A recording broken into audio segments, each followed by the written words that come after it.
there, look, is that a torch? Look at all these photos. They are literally. That's a gunshot, bro. That's two. Echoes call from hollow halls, a voice that creeps and softly crawls. Time stands still, the air is.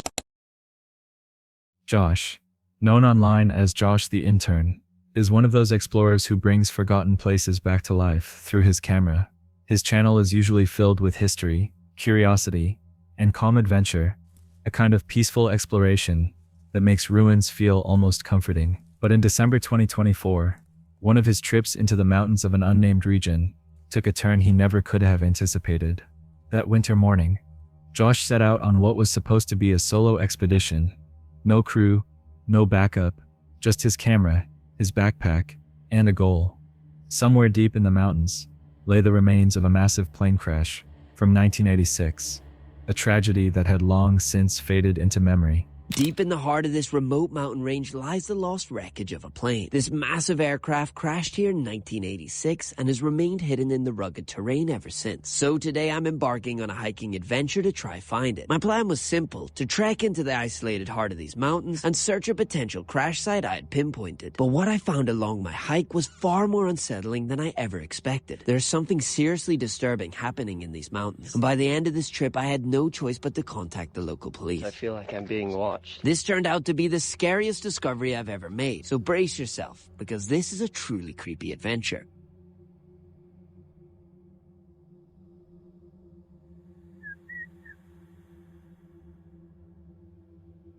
So I'm currently hiking in this really remote mountain range, and I'm searching for a massive plane wreckage that's found here. I think it's a really huge plane, like a big Boeing plane. It's somewhere up in this remote mountain, so I'm just taking the steep hike to go check it out. I think it'll be off trail a bit, but I reckon we can find it. His plan was simple: hike through the steep terrain, follow the coordinates he'd researched, and film the journey for his channel. But as the hours passed and he climbed higher into the range, something caught his attention: a large, mysterious structure standing on a neighboring mountain. Until that point, he hadn't seen a single person, no hikers, no animals, not even a trail marker. The isolation was total. When he finally reached the strange structure, he realized it was a historic fort, abandoned, ancient, and forgotten by time. He explored it briefly, filming its crumbling stone walls before pushing on. His main mission was still ahead, but from there, the mood began to shift. It took me hours of hiking until I summited my first mountain, and I could make my way deeper into the mountain range. I hadn't seen anyone or any trace of people during that time, but all that was about to change, as I suddenly spotted a large structure on another mountain just in front of me. Curious as to what it was, I made a detour and hiked up to it. And as I got closer, it soon became clear that this was a massive fortification. It was incredible to walk around the huge walls, and it got me curious about what the history of this place was. So with some later research, I found out that it was indeed a fort, built in 1659 by France to protect their border with Spain. And it was even used as a maximum security prison for a time. I did try to find a way inside to explore more, but didn't have any luck. So I continued back on my hike. But this is when things took a creepy turn.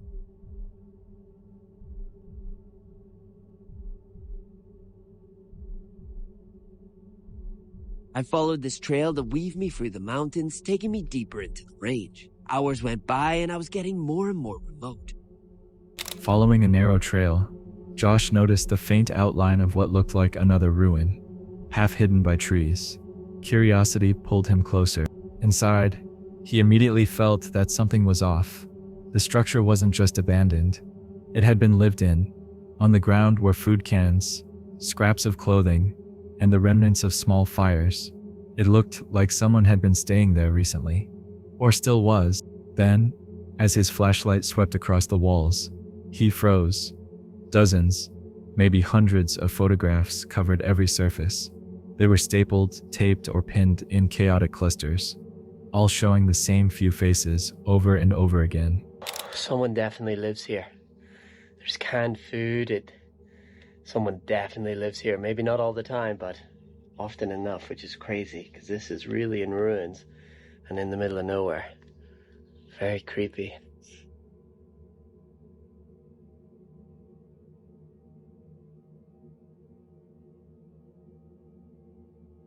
Here's the data.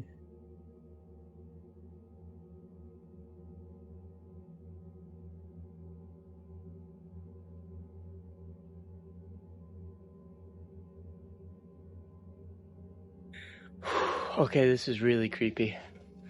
This is really creepy. There is photos of the same person up on the wall. Like this is a stalker's house or something. This is creepy.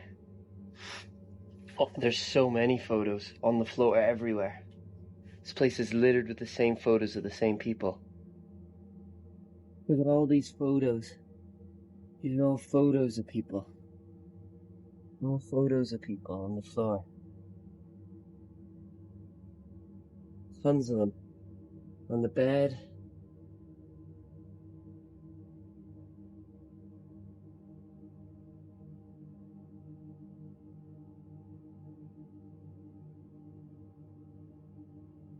I'm gonna get out of here. This is really creepy. The realization hit him hard. Whoever lived here wasn't just camping. They were watching someone. He decided to leave, his steps careful and quick. Just a few meters away, he noticed another small shack, partially buried by snow and branches. Against his better judgment, he looked inside. There was a makeshift bed, nothing more than a pile of old blankets, and next to it, a coil of rope. The implication was enough to send a chill down his spine. The mountains were silent, but not the kind of silence that calms you. This one pressed in, suffocating. Even the wind seemed to hold its breath. Still, Josh pushed forward and completed his original goal. He found the plane wreck, massive, twisted metal scattered across the slope, a haunting reminder of another tragedy. As I headed out of the building, I also found this smaller structure just by it, and inside there was a bed, along with what appeared to be rope.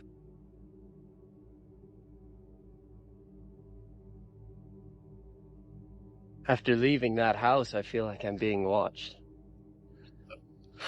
All of a sudden feels very quiet and eerie around here. There's something really strange going on in these mountains. For sure. I'm not sure what was going on here, but I had a very bad feeling about it, so I had made up my mind that I would contact local authorities, but with no phone signal, I would have to wait till the end of my hike. And luckily for me, the crash site was not much further. Just a short rock scramble up the mountain led me into a dense forest, where I finally found the wreckage of the plane.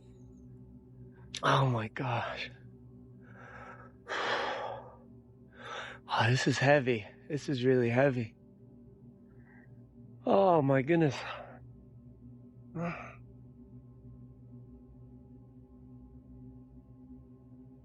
Unfortunately, someone with a spray can had found it before me and painted on it. But other than that, it seemed quite untouched, and I was able to explore around the wreckage. To be honest, it was a heavy and quite emotional experience to look around such a tragic site. In the summer of 1986, this Douglas DC-6, known as Pelican 64, was sent out on a firefighting mission. While it did successfully stop the flames, it was unable to gain altitude in time and crashed into the mountainside. Sadly, the crash did claim all the lives of crew on board. So this wreckage now lies here as a monument to their bravery.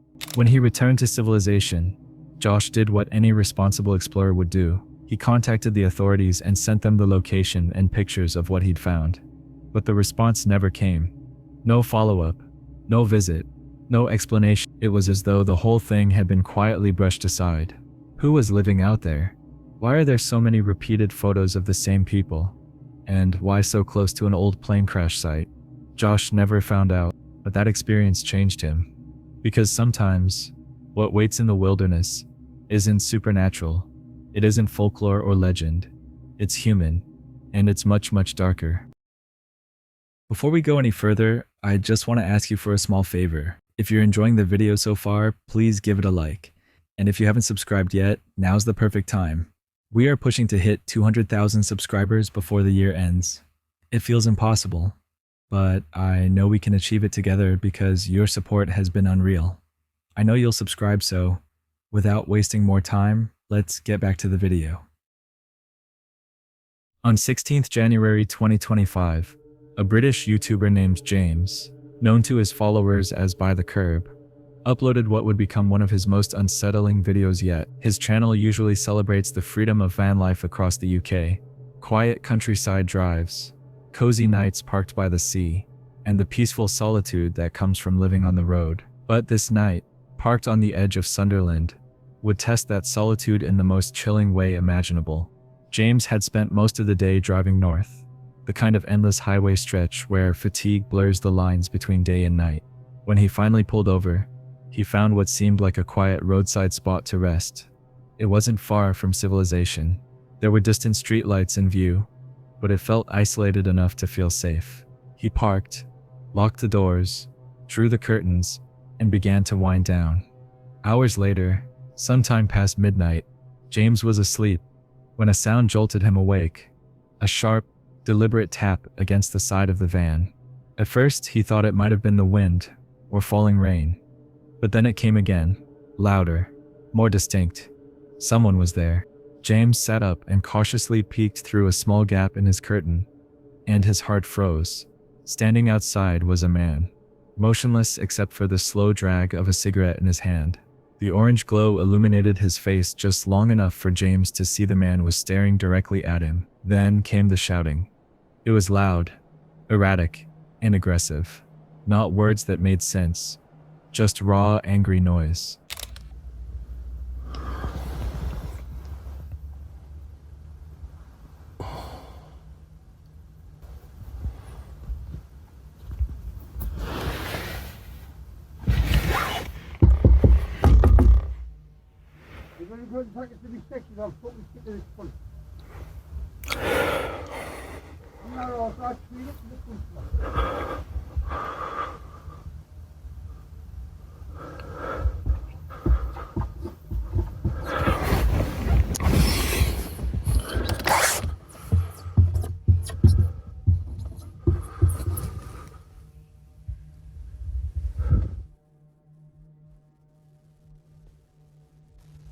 An old one.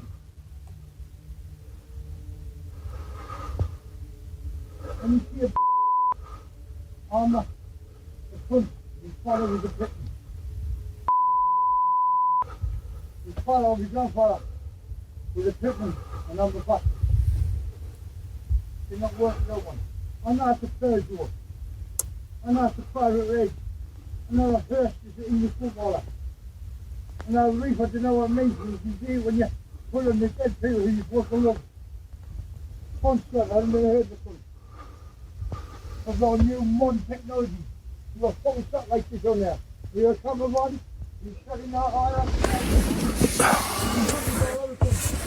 The man's tone alone was enough to trigger every instinct. James had to stay quiet. There was nowhere to run, nowhere to hide. Just thin walls and locked doors separating him from whatever stood outside. Minutes stretched into what felt like hours. The yelling didn't stop. Sometimes it sounded like demands. Other times, incoherent rants. James didn't respond once. He just sat there in complete silence, barely breathing, hoping not to draw attention to the fact that he was awake. He thought about whether he should turn on the engine and drive away, but that risked revealing his exact position and possibly provoking the man further. So, he waited. It's still there, look.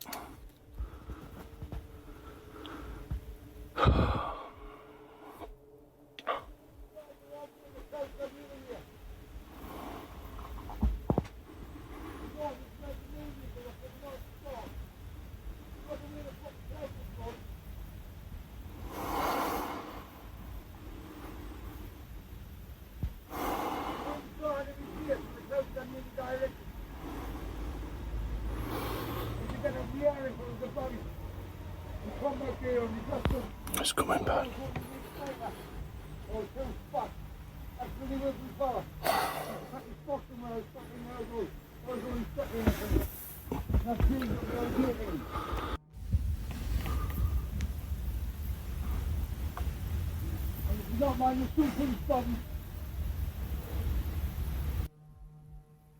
So I'm just hoping that he'll get fed up and bugger off. Outside, the stranger kept talking low at first, then louder, his tone swinging between rage and slurred laughter. The steady barrier of glass and metal was the only thing keeping James safe. No police nearby, no neighbors to call for help, just him and the night. Then, as abruptly as it started, the noise began to fade. The man's voice drifted away, his footsteps crunching faintly on the gravel, before disappearing altogether. The man was gone. The street beyond was empty. Just mist, faint streetlights, and silence. He didn't sleep again that night. He kept the lights off, listening for any return. None came. Later, reflecting on the footage, James admitted he couldn't tell what that man's intentions were. But judging from his behavior, it was clear something wasn't right. Right, he's moved on, he's gone down there. I don't know if there's some more motorhomes down there that he's shouting at now. I think he's probably pretty harmless. That just freaked me out though, that.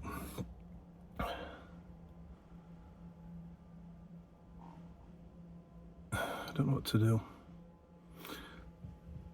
I don't think I've got enough space to do a U-turn here.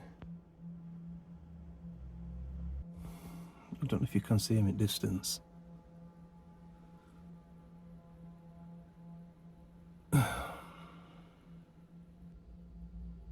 Another van's come and he's buggered off now. I don't know what's going on down there. I think there's some sort of, I don't know, farm or depot or something like that. So, I'm not going to let that put me off van life at all. It's the best thing I've ever done. I absolutely love it. And I don't want it to put you off. It is what it is, isn't it? One thing that's come to mind is that I've seen some alarms. There's these fancy alarms you can get. So, you know, if somebody like touches van, you've seen them, or if they touch your vehicle, it sets an alarm off, or it gives them a warning and then it sets an alarm off. I think I might be getting one of those. Encounters like this, he realized, aren't rare for those who live life on the road. Van lifers, solo travelers, and campers often share stories of being harassed by strangers. People drawn by curiosity, anger, or something far darker. In the end, James survived the night by trusting his instincts and choosing not to engage. Sometimes the bravest thing you can do isn't to confront the unknown, but to stay still, stay silent, and let it pass. This footage comes from the UK-based paranormal team Haunted Finders. What began as another late-night investigation quickly became one of their most disturbing experiences ever caught on camera. The team had returned to a forest they hadn't visited in years, a secluded place whispered about by locals, known for strange sounds and unexplained shadows moving between the trees. The night was cold, still, and heavy with silence, the kind that makes every breath sound louder than it should. From the moment they stepped beyond the first row of trees, something felt wrong. The forest wasn't just quiet, it was expectant. Even before any equipment was turned on, there was that deep, animal sense of being watched. When they finally began setting up their gear, the atmosphere shifted again. The spirit box started producing faint fragments of words, at first incoherent, then forming a chilling message that repeated several times. Beware of the dark. It was easy to brush it off as a coincidence. Ghost hunts often come with eerie phrases, but this time the words felt pointed, almost aware of who was listening. Just gonna run Spirit Talker, see what we get on this. I'm gonna leave the app running and stick it in my pocket so I can use my torch, because it's absolutely pitch black. Can you come close to us and make these lights go off, please? That's how we know that you're here around us.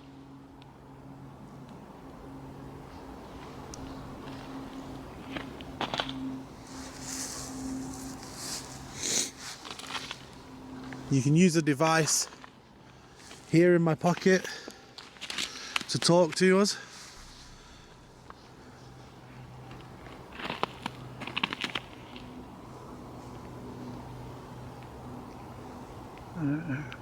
Beware of the dark. Beware of the dark. Thanks for that. We're in the middle of the forest now. In the Could have told dark. us down there. Yeah. We're on the main road. Why do we need to beware? Is there somebody here that we should beware of? Oh, what's this tank? They pressed on, walking deeper into the forest where the air grew colder, and the darkness seemed to thicken around them. Their lights flickered against the trees, revealing shapes that didn't quite feel stationary. That's when the voices began. At first, distant, thin, and almost childlike. Then, overlapping whispers from different directions, rising and fading like the forest was breathing with them. Some voices were pleading, others warning. Among them, one name kept surfacing. A woman's, though no one could tell who she was or why she was being called. Hello?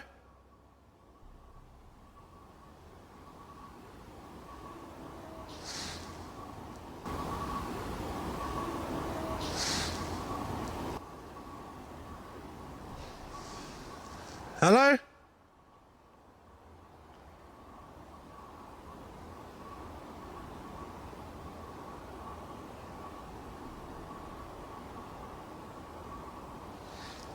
Is there somebody there?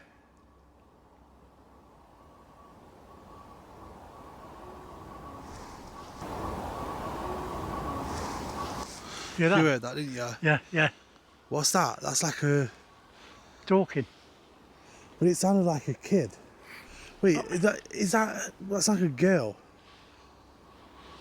Margaret? That's not... Hello?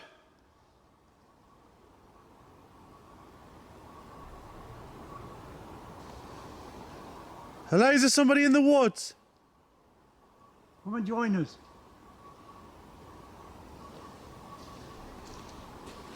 Come walk with us.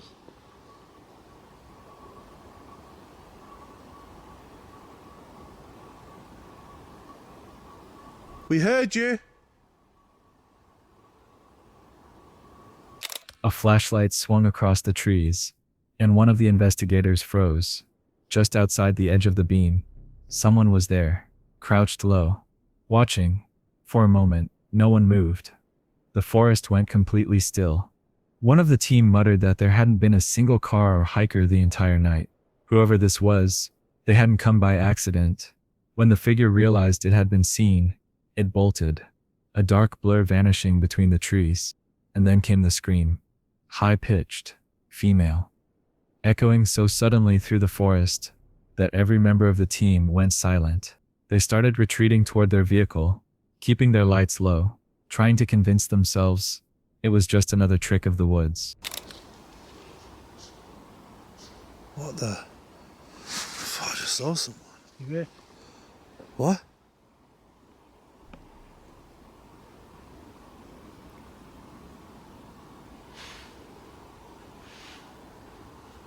Somebody whistling now. There's a lot of weird stuff going on.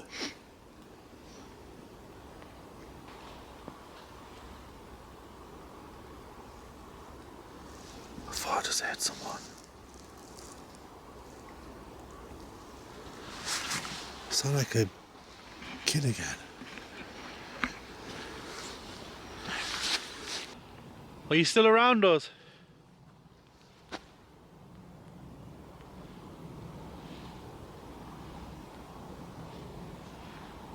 If so, can you make a noise?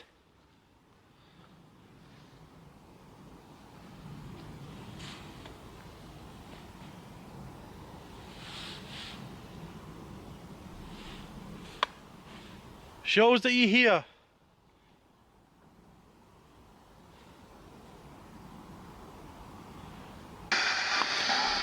Who's that? I thought I just saw someone down there. Hey? I thought I just saw someone standing down there where the car is. Further down there. As they neared the edge of the forest, one of them spotted movement again, this time unmistakably human. A man, holding a torch, walked silently down the path toward their car. He didn't speak. He didn't answer when they called out. He just kept walking, slow, deliberate, his face hidden beneath the light's glare. They rushed into the vehicle, slamming the doors shut and locking them. The figure passed by, never looking in their direction, then turned into a side path and disappeared into the dark. No parked cars, no lights, no signs of another person anywhere. Whoever he was, he had been there for some time. long enough to watch them, to listen, to wait for the right moment to be seen. Bloody hell, I'm a size 13. Look at the size of that. What? Yeah. Torch. There's a torch, I told you. There's someone gone in the woods. I saw them walk in there. There, look, see it? There, look, I caught it on camera. I told you I saw someone. Wait, is that a torch? There, look, is that a torch? Yeah. What? That was a scream. What? That was a scream. David. What scream? Did you hear the woman scream? Yeah. David's walking up. He's walking up the road. He's going to the road. Get in the car. Oh, open the door.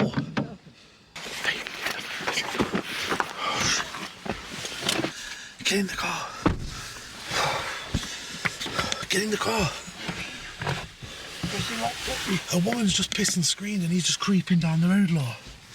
Look at him, he's there. He's there on the road. Look. Right, get him, film him. David, pull off.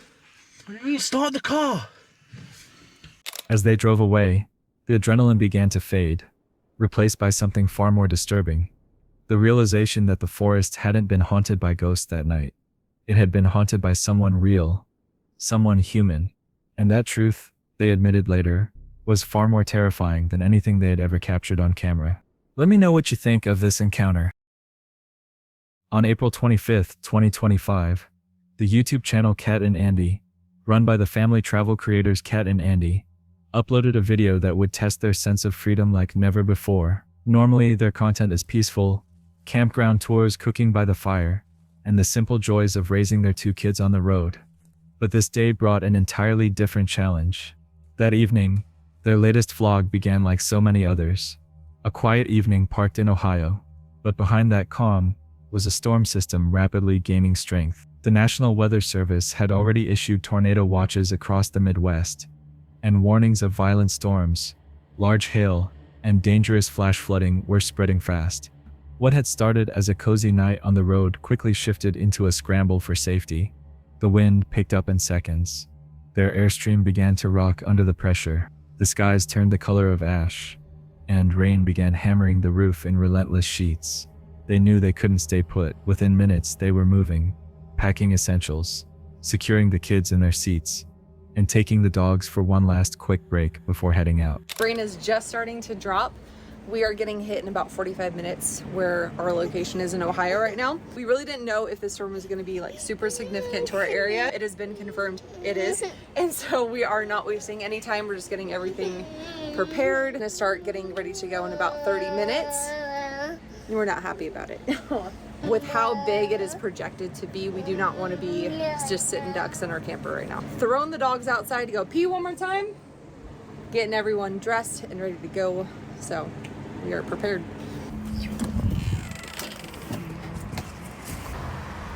Okay, Connor. Oh, storm's here. Storm's here. Go, go, go, go. Good girl, good girl, good girl. All right, I'll get Kite. All right, this storm hit hard and fast out of nowhere. Okay, there's lightning. All right, come on. That's it. Oh.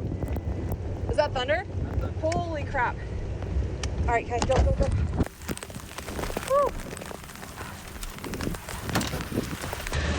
Woo.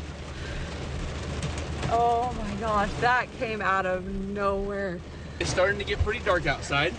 Your car's locked. All right, let's go somewhere other than an RV. Oh my gosh. It's not even technically here yet either. Oh no. As they drove, the storm intensified.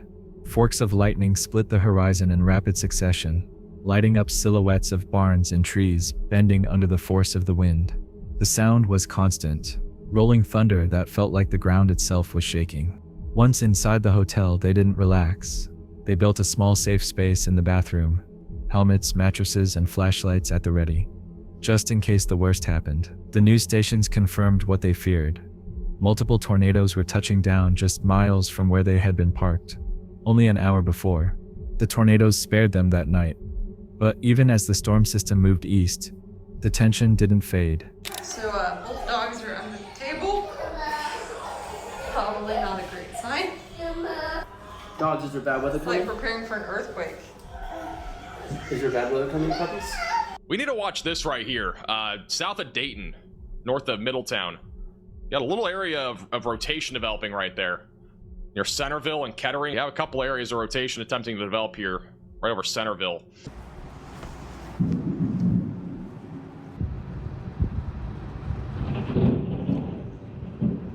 And this is probably about to drop a tornado. The velocities are pretty strong on radar, going right into Bellbrook, and as well as Xenia. Areas of rotation attempting to develop here, right over Centerville. Right where we Holy crap. Okay.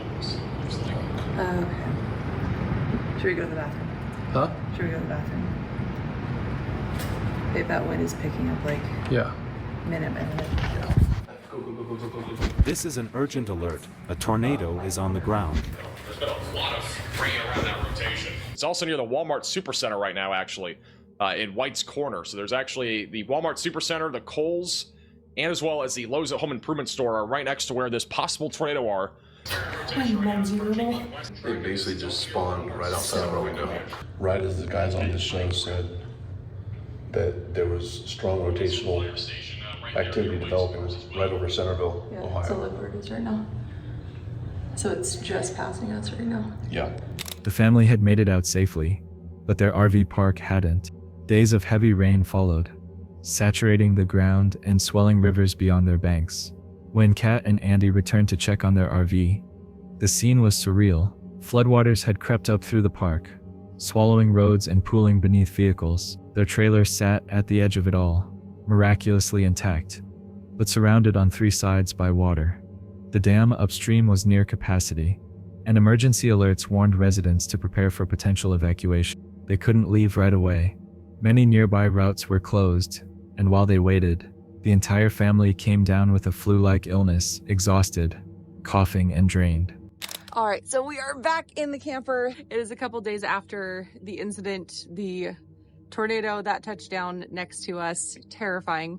Unfortunately, for the next few days, we were under a severe flood warning. So just driving around the other day, we discovered that our RV park where we're at, it's literally just surrounded by the rivers. And as we were driving by the rivers, they were literally like hugging the road. They were already so high, and we're next to a dam as well, like right underneath the dam. So we're supposed to get about 8 to 10 inches of rain over the next few days. We're just jumping right into the next severe weather hazard for our area. Oh, on top of that, we're all sick. Oh my gosh, the kids have been throwing up, fever, runny stuffed nose, the whole bit.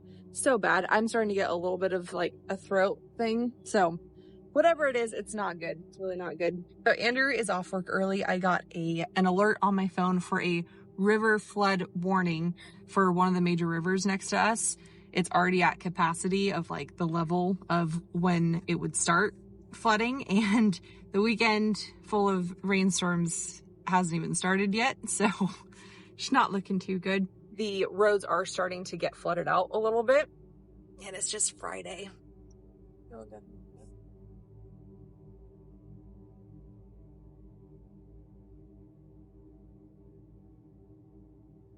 Kat and Andy spoke about how unpredictable life on the road can be, how you trade stability for freedom, and comfort for constant awareness. There's no basement in an RV, no permanent shelter to retreat to when things turn violent. All you have are your instincts, the decisions you make in the moment, and a bit of luck that nature spares you this time. Their story isn't about adventure or discovery. It's about survival, about what it means to stay calm in chaos, protect your family, and trust your judgment when everything familiar is suddenly fragile. This investigation comes from YouTuber CJ Faison and his friend Mo, who took on one of Mississippi's most haunted legends on the night of August 13th. Their destination, Burnt Bridge Road, a lonely, winding stretch infamous for its violent history and the spirit said to haunt it, a young girl whose rage targets anyone who dares to cross her bridge. From the moment they arrived, the atmosphere felt wrong. The forest surrounding the road was still, heavy, as if holding its breath. CJ and Mo parked near the bridge, setting up for what they thought would be a long but manageable night of filming. They'd been here before. On a previous visit, CJ had seen a shadowy figure crossing the bridge, just beyond the headlights. That image had never left him, and tonight, he was back to confront it again. We're here, baby. Chris, how you feel? How you feel? I'm good so far. I haven't heard anything like creepy, so. Alright, good. We're not gonna hear anything creepy tonight. Everything's gonna be just fine. I want to let everybody know and preface something here, that the bridge behind me, it burnt down. It used to be a wooden bridge, and it basically burnt down because so many rituals were done here. And it said that a portal has opened up in the area, and that's why it's so haunted, and that's why all this crazy stuff happens. The house burnt down a couple of years ago that we used to go into. And then not to mention the bridge was burnt down like 50 or 60 years ago. So when you start thinking about the name Burnt Bridge and then there's a burnt house, it just, the whole effect is really, really creepy. And I gotta say that we've never done the Estes method here, Chris. Never. I mean, you think about that, I don't know. But it'd be cool to get some answers because I don't really know like who's here, what's here, personally. Well, that's what I like about this because, okay, you don't have a clue about any of this. What was that? What? Can you hear that? No. It's like a branch broke or something. Very clear. How was that? I don't know. As the investigation began, the hum of crickets filled the air, masking the unease creeping in. But soon, that illusion of peace was shattered. A sound cut through the night, distant, sharp, unmistakable. A gunshot, followed by the roar of an engine speeding down the narrow road, fading fast into the dark, trying to shake off the tension. CJ and Mo decided to walk deeper into the woods. Their flashlights carved small tunnels of light through the mist, illuminating nothing but trees and shadows. Chris is down there right now.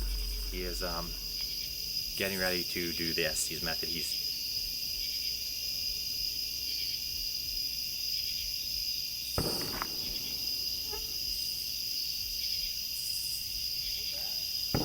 Bro, that's a gunshot, bro. That's two. Now I got a car. Hey, car coming. I got a car way over here. Yeah, where are you going? We're just gonna go find out what the noise was. Maybe that's a good idea. You want me to answer that? Not really.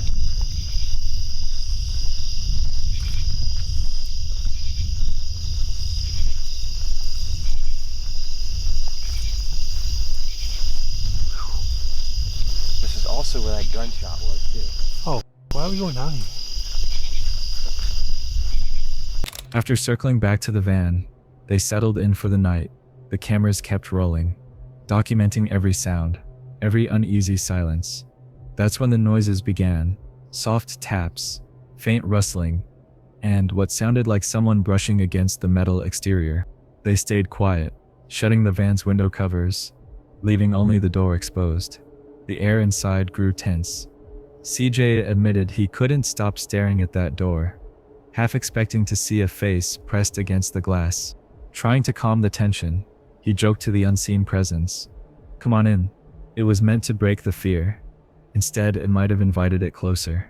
I keep looking at that window. I feel like somebody's just gonna like pop in. Did you lock the door? No. Yeah, I think so. Yeah, it's locked. Okay. Oh,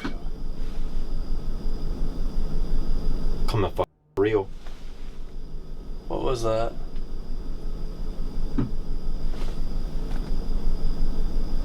Nah, no. What the is that? I don't want to see anything. It sounds like someone's like touching the outside of the van, right? Sounds like they're like grabbing the handle. This is not happening. Shut the fuck up. I feel safer with my hood up too. You know what? I'm doing the back windows too. You do the front one while you're up there? Oh yeah, oh damn. Hanging. Putting them all up. Oh man, I feel like slightly safer, and I'm glad that you're at the front door. You'll have to jump over me.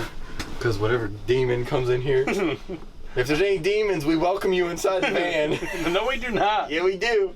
Yeah. We summon you right now. Go touch the bald guy. He wants a succubus to join him tonight in bed. I'm not looking at you, I swear. I'm sleeping. Please don't look at me. Please don't look at me. Fuck it. They eventually drifted off, but only for minutes. Without warning, the van began to shake violently, hard enough to jolt both men awake. Something or someone was outside. CJ grabbed his camera and stepped out into the darkness. That's when the footage began to distort. He moved cautiously toward the bridge, his flashlight scanning space, until something shifted just beyond its edge. Whatever he saw next sent him stumbling backward. Moments later, an eerie, piercing sound cut through the quiet, a noise that was anything but natural, sending an unmistakable shiver down their spines. But I feel compelled to walk down here for whatever reason.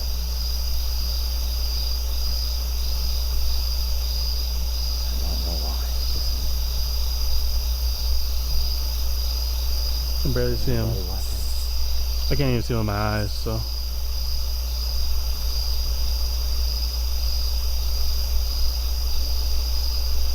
This is so stupid.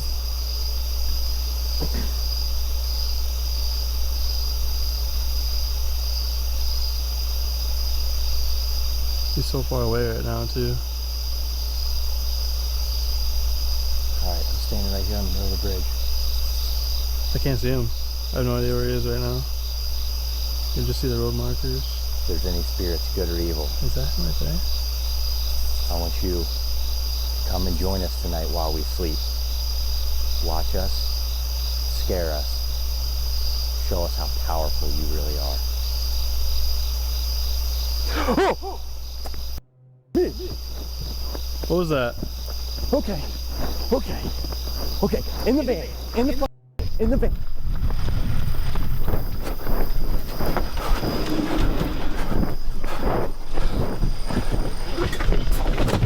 Oh, are you okay? Are you alright? Dude, you gotta bring it up. Are you okay? Yeah. The tension escalates as both realize they are not alone. Then, the moment they had been dreading arrives. A sudden, thunderous bang against the side of the van sends CJ's heart racing. Fear grips them both, leaving them frozen and huddled together, unable to sleep as an oppressive silence settles over the area. Whatever, or whoever, was lurking outside remained unseen, and its intentions unknown. The unanswered questions only deepen the unease. One thing is certain, they had an eerie encounter that night. Let me know what you think of this encounter. On February 20th, 2025, veteran wild camper Dan Brown uploaded a video documenting what he thought would be a peaceful solo night in the woods. For over 15 years, Dan had camped across England, Scotland, and Wales, sleeping on mountainsides, getting drenched by rain, frozen by wind, yet always finding solace in the quiet of nature. He's lived most of his life on canal boats, so solitude never scared him. At least, not until that night. At first, everything was normal. Dan filmed small updates about the heavy bag, fallen trees, and the aftermath of recent storms.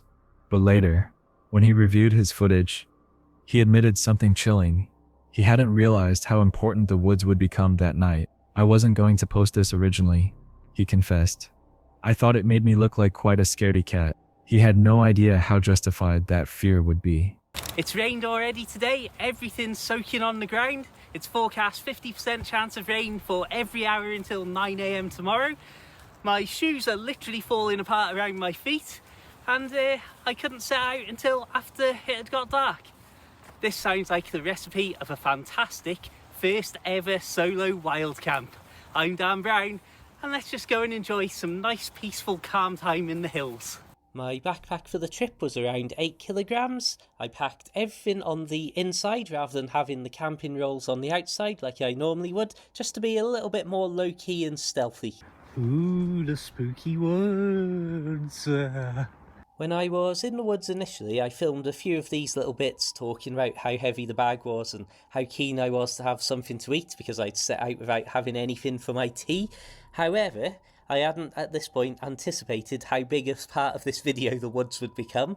I was showing you there was trees down all over the place, even a lot of the greenery's been blown down onto the forest floor with all of the storms we've had recently. I'll be honest, I wasn't going to post this video originally because I thought it made me look like quite a scaredy cat and quite feeble. So for my own ego's sake, let me give you a very brief introduction to myself if you're unfamiliar with this channel. I've been wild camping, but always with 2 to 4 other people for over 15 years, and I'm lucky to have spent months of my life sleeping on mountainsides in England, Scotland and Wales. Also, I'm not too bothered by getting really cold, getting absolutely soaked, wading through rivers and all that sort of stuff, so I'm not quite as frail as I may appear.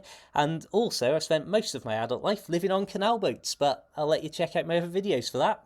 After nearly an hour of hiking, the quiet began to change. Shadows flickered in the edge of his torchlight, faint flashes of movement he couldn't quite place. Snaps echoed in the darkness, too deliberate to be wind, too distant to identify. He paused to rest, trying to shake off the paranoia, but his instincts told him otherwise. To ground himself, he decided to cook, but before he could, everything shifted.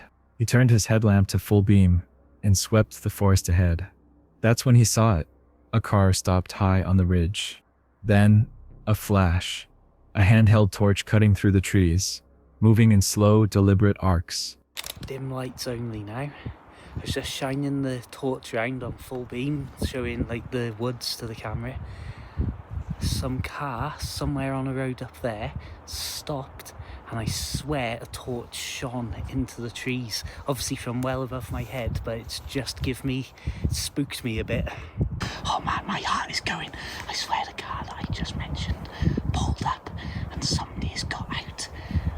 I don't know if it's just coincidence. I'm trying to tell myself that, but I am really, oh my goodness me. I know. This isn't fun, this. I am so stupid. I am the stupidest person I don't know if you can see that they are literally scanning up and down. They are literally... Can you see this on the ground? They're literally looking straight at me. I know.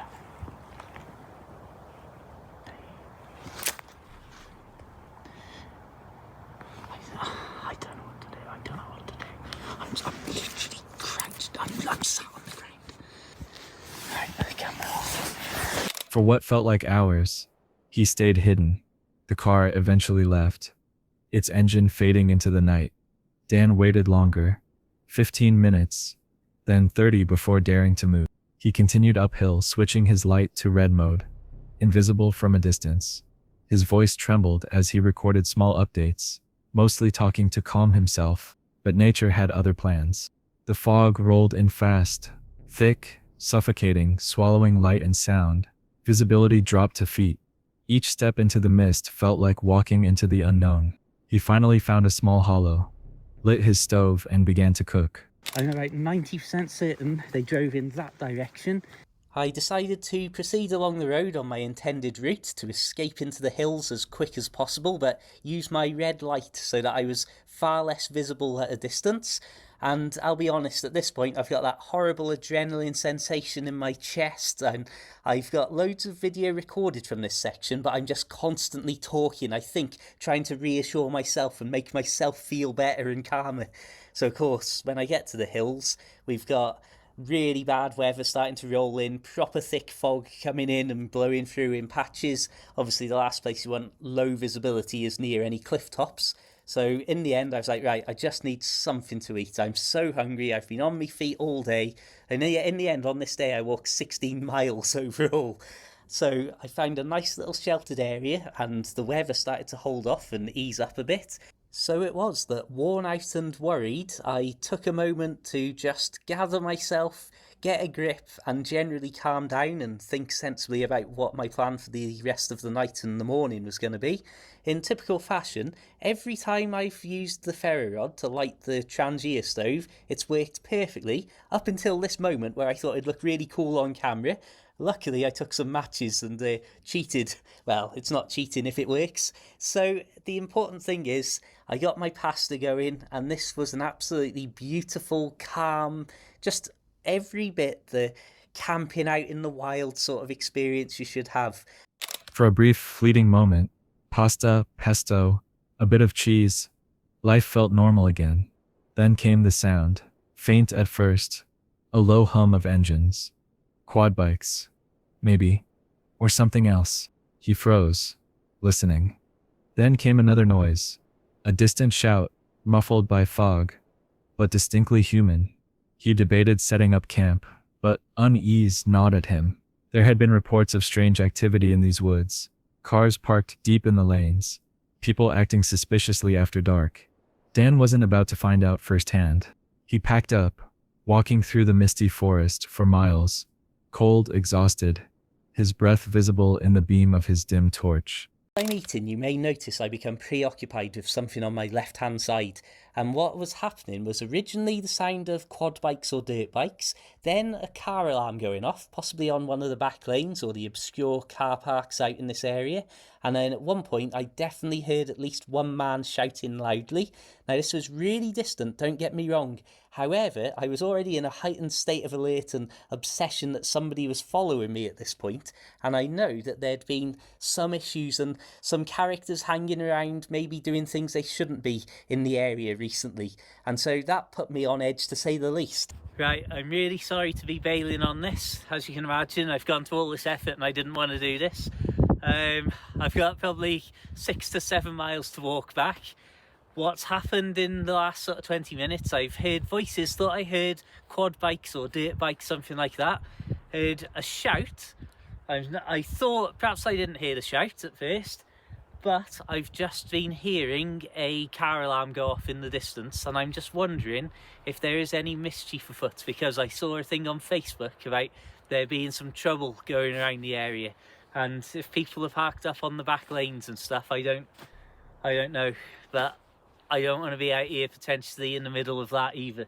So I'm going to see what happens. I'm just going to walk and walk and walk. Temperature's really dropped off, and so hopefully I'll just clear off. By dawn, he emerged near civilization, drained, embarrassed, but alive. He called it his first failed wild camp. But watching the footage, it doesn't feel like failure. It feels like something or someone wanted him gone.